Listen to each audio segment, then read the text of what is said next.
So to do it, you want to start with very dry potatoes. And why do I say dry? Because you don't want potatoes that have a lot of moisture. So for a recipe like this, I would use a russet potato, a baking potato. And ideally, what you want to do is not boil them, but put them in the microwave. Because think about it, when you boil potatoes, you add more water. And if you add more water, you have to add what? More flour. And if you add more flour, that's when you have lead sinkers that sit right there. So we don't want that. We want to keep the gnocchi as light as possible. So that means use as little flour as possible. But for this recipe, we're using russet potatoes. We've cooked them already, and I want to give you a little tip. Once you cook them and peel them, you do not want to mash them. You want to rice them, or you're going to have to use a fork and then just rice them into your pan or your bowl like that. And why we don't want to mash them or even put them in the food processor is because you will get too much gluten development and it'll be like glue. So it's much better to do it this way. So either rice them or cut them up into small pieces and just mash them with a fork. So there are our potatoes.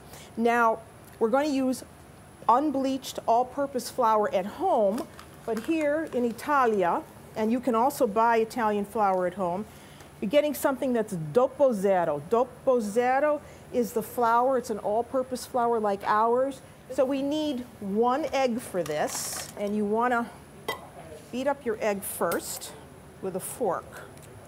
So 1 egg. And we're just going to give that a little bit of sale, un pizzico, as they say in Italian.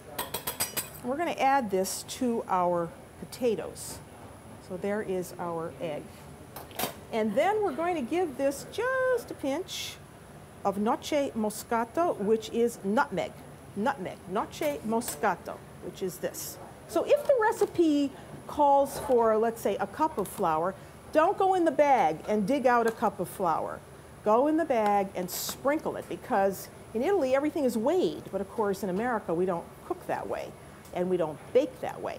So this is the alternative method, which is to take the flour out of the bag over the top of the measuring cup and make sure it's a dry measure, it's not glass, and then sprinkle.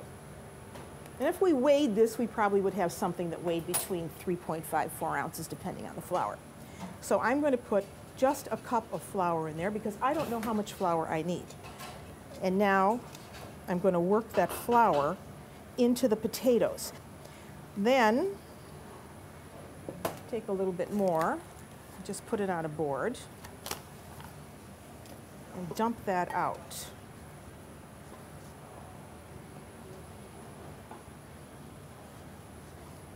And now you want to just kind of get it into a loaf. So before I go any further, before I even think about forming this into gnocchi, what I'm going to do is lop off a little piece, just like that. I'm going to take some flour on my form, and I'm going to do that. See? Now I'm going to put that into boiling water. 1. Just 1. So don't add a lot of flour because then the gnocchi will be too tough. You see how the gnocco is holding together. It's not falling apart. Once you have that, then what I do is I just cut this up into pieces. Small pieces. You set these aside. You work with 1 piece at a time. Again, not a lot, just put a little flour down on your board. And you take these, and now you can make this as thick or as thin as you want, but you basically want this rope shape, just like this. And this is going to be boiled and then served with a light tomato sauce, which you're going to make. So once you get it into your rope shape, then you simply make the cuts however. Now you could leave them just like this if you wanted to.